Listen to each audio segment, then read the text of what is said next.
Hello बच्चों, 11th class में हम लोग स्ट्रक्चर ऑफ एटम स्टार्ट करने जा रहे हैं। सेकंड चैप्टर है, मोस्ट इंपॉर्टेंट चैप्टर है आपके लिए और इसमें काफ़ी कुछ सीखने को मिलेगा। एग्ज़ाम के लिए भी ये मोस्ट इंपॉर्टेंट है। बहुत सारे क्वेश्चंस इसमें से आते हैं, काफ़ी बड़ा चैप्टर है। तो पहले ये chapter structure of atom start होता था, discovery of electron, discovery of neutron, discovery of proton.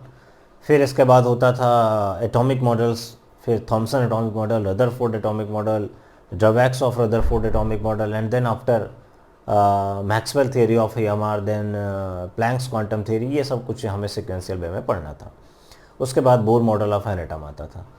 तो अभी हमें रदरफोर्ड एटॉमिक मॉडल तक तो डिलीट कर दिया गया है चैप्टर। तो अब हम जो स्टार्ट करेंगे EMR से।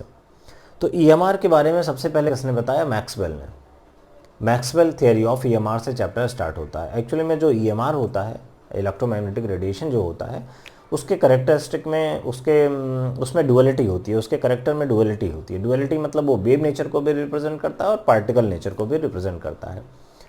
तो यहाँ पे सबसे पहले ये देखना है कि कैसे वो वेव नेचर को रिप्रेजेंट कर पाएगा और फिर देखेंगे कि पार्टिकल नेचर को कैसे रिप्रेजेंट करेगा। ये सब एक बेस बनाएंगे बोर मॉडल के लिए, ठीक है ना।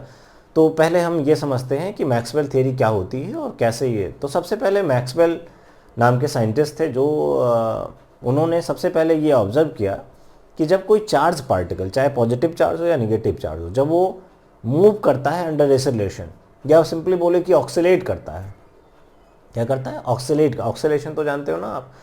तो जब कोई चार्ज पार्टिकल मूव करता है अंडर एक्सेलरेशन, तो उसमें क्या होती है? कुछ ना कुछ एनर्जी निकलती है, ठीक है। एनर्जी निकलती है। अब ये जो एनर्जी निकल रही होती है, इसमें दो तरह की फील्ड्स होती हैं। एक इलेक्ट्रिक फील्ड होती है और एक मैग्नेटिक फील्ड होती है।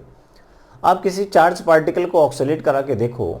जैसे मान लीजिए ये मार्कर हमने लिया हुआ है, इसको हम ऑक्सीलेट करें। ऑक्सीलेट का मतलब कि देखिए सरफेस पे ऐसे करके ऐसे रख करें, ऐसे देखिए ऑक्सीलेशन। ऑक्सीलेशन मतलब जैसे ये मीन पोजीशन, तो जिससे उससे जितना इधर जाना उतना इधर जाना है, ऐसे। ये ऑक्सीलेशन। अगर इसको ऐसे हम ऑक्सीलेट कराते रहें काफ़ी देर तक, या आप बचपन के दिनों में देखते थे स्केल वगैरह रहती थी, ऐसे आप ऑक्सीलेट कराते थे। अच्छा, ये क्या है? मैटर है। और मैटर में क्या होता है? इलेक्ट्रॉन, प्रोटॉन और न्यूट्रॉन, मतलब चार्ज पार्टिकल इसमें भी हैं। इलेक्ट्रॉन चार्ज पार्टिकल है, निगेटिवली चार्ज पार्टिकल। तो जब ये ऑक्सीलेट करेगा तो इसमें क्या होगा? इसमें ये देखेंगे, अगर आप काफ़ी टाइम तक इसको ऑक्सीलेट करते जाइए ना, तो हीट हो जाएगी, एनर्जी आ जाएगी इसमें, ठीक है ना। तो यही उन्होंने बताया था कि जब कोई चार्ज पार्टिकल ऑक्सीलेट करेगा तो उसमें क्या होगी? एनर्जी प्रोड्यूस करेगा, और उसमें क्या होगी? Electric and magnetic field produce हो जाएगी, ठीक है। तो इसमें आपने अगर मैग्नेटिक फील्ड तो आप इसमें ऑब्जर्व करते थे, आप ऐसे करते थे। इसके बाद आप किसी आयरन के छोटे कहीं रस्ट लगा हो, वहाँ से थोड़ा सा उसमें से लेके आइए और ऐसे लगा दीजिए, तो ये आपको मैग्नेटिक फील्ड पूरी दिखाएगा कि मैग्नेटिक फील्ड आ गई इसमें। इलेक्ट्रिक फील्ड काफ़ी वीक होती है, वो हमें इसमें नहीं चेक कर पाते, नहीं हमें महसूस होती, पकड़े हैं अगर इलेक्ट्रिक फील्ड नहीं महसूस होती। लेकिन दो तरह की फील्ड इसमें प्रोड्यूस हो जाती है, electric field and magnetic field. और ये फील्ड जो प्रोड्यूस होती हैं, कैसा ट्रांसमिट कैसे होती हैं, आगे कैसे बढ़ती हैं? वेव के फॉर्म में। और हमने पढ़ा है कि वेव कैसे ट्रांसमिट होती है? क्रेस्ट एंड ट्रफ के फॉर्म में, पढ़ा है ना, क्रेस्ट एंड ट्रफ के फॉर्म में। तो देखते हैं कि क्या होता है, EMR का नेचर क्या होता है। तो आपने ये समझ लिया कि मैक्सवेल ने क्या बताया। इन्होंने कहा कि when a charge particle move under acceleration, acceleration के अंडर में मूव करे, तो उसमें दो तरह की फील्ड प्रोड्यूस हो जाएंगी। Alternating electric and magnetic field are produced and these fields are transmitted in the form of wave like trough and crest, then and is called electromagnetic wave और इलेक्ट्रोमैग्नेटिक रेडिएशन। आप यहाँ पे देखो, हमने एक figure बना रखा है। कोई चार्ज पार्टिकल ऑक्सीलेट कर रहा है। ऑक्सीलेट होने के बाद आपको बताया कि दो तरह की फील्ड आएंगी। देखिए, एक फील्ड को ये ब्लैक से दिखाया हुआ है, ये कौन सी फील्ड है? Electric field. ये देखिए वेव के फॉर्म में, ये जानते हो ना, ये टेस्ट है, ये ट्रफ है। और दूसरी फील्ड देखिए फिर जनरेट हो रही है, और दूसरी फील्ड कैसी है बेटा? मैग्नेटिक फील्ड है। तो देख रहे हैं कि यही वाला फिगर था जो बता रहे थे आपको कि जब कोई चार्ज पार्टिकल ऑक्सीलेट करता है तो दो तरह की फील्ड प्रोड्यूस करता है, एक इलेक्ट्रिक फील्ड प्रोड्यूस करता है, एक मैग्नेटिक फील्ड प्रोड्यूस करता है। और ये दोनों फील्ड ट्रांसमिट कैसे होती हैं? वेव के फॉर्म में। देख रहे हो ना, वेव के फॉर्म में चल रही हैं, दोनों फील्ड वेव के फॉर्म में ट्रांसमिट हो रही हैं। और वेव के फॉर्म में ट्रांसमिट होती हैं, रेडिएशन के फॉर्म में ट्रांसमिट होती हैं। Due to this it is also called electromagnetic radiation और इलेक्ट्रोमैग्नेटिक वेव। अब तो आ गया होगा समझ में, पूरी बात आ रहा है ना। तो डेफिनेशन इसकी लिख लेते हैं। ये बात ये फिगर से आपने समझ लिया, ठीक है। तो हम लोग हेडिंग डालिए, wave nature of EMR। Wave nature of EMR। आपको कुछ भी याद नहीं करना पड़ेगा, हम ऐसे आपको बताएंगे कि सब कुछ अपने आप याद रहेगा। इसी को बोल सकते हो आप मैक्सवेल थ्योरी ऑफ EMR। किसने दिया था बेटा इसको? Maxwell. Maxwell theory of EMR. चलिए डेफिनेशन लिख लेते हैं। क्या है definition? When electrically charge particle,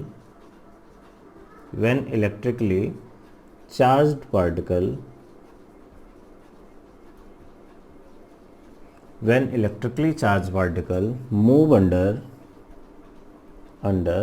acceleration,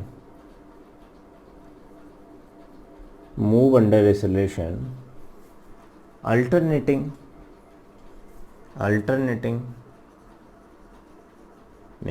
electric and magnetic field are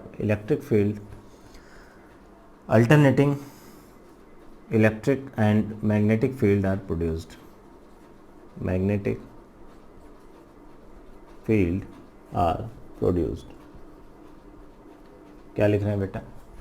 ये तो आपको अब याद हो गया होगा कि जब कोई चार्ज पार्टिकल ऑक्सीलेट करता है, मूव करता है अंडर एक्सेलरेशन, तो उसमें दो तरह की फील्ड प्रोड्यूस होती हैं, electric field and magnetic field. And these fields are transmitted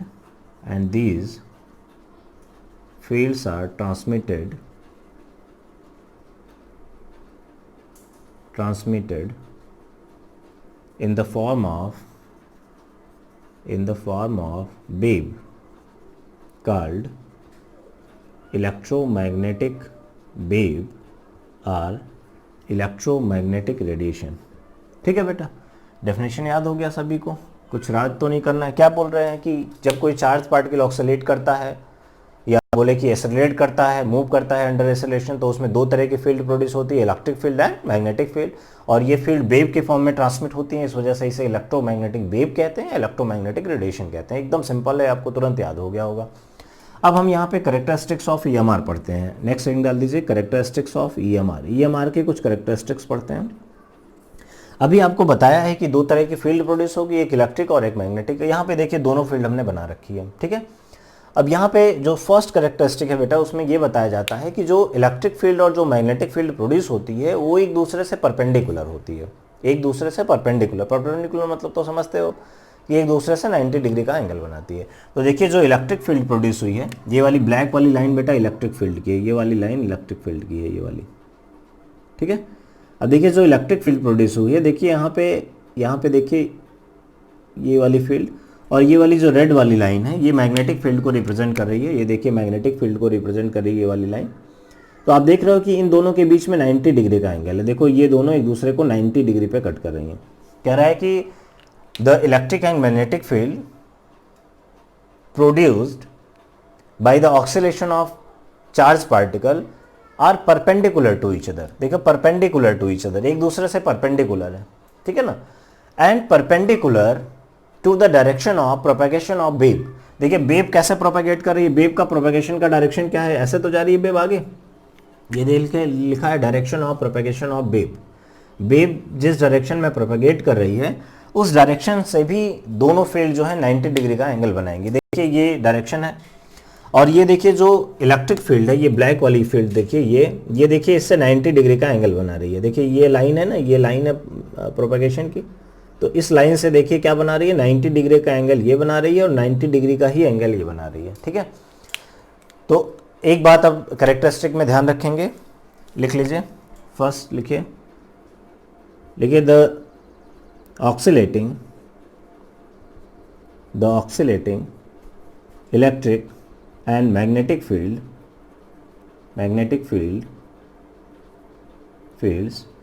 produced by oscillating charge particles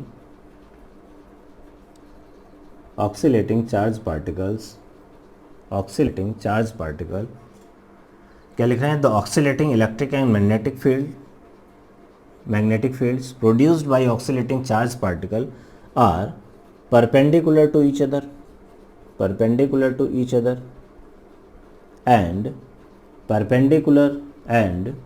both are perpendicular to the direction of propagation